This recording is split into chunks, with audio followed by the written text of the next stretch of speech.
In this video, I'll show you how you can convert BTC to USDT on Binance. So here we are inside of the Binance app, and to be honest, Binance make this very easy for us to simply convert crypto. So I'm going to click trade in the middle, and then here, once you click on that, you've got the option to convert, which is going to be the third one down. So click on convert, and you can see here we are converting instantly, and we're converting Bitcoin to USDT.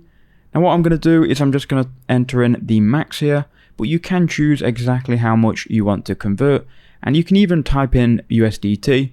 So let's just say I wanted to convert 10 USDT's worth. It will update how much that is in Bitcoin. So I guess actually we'll just do 10.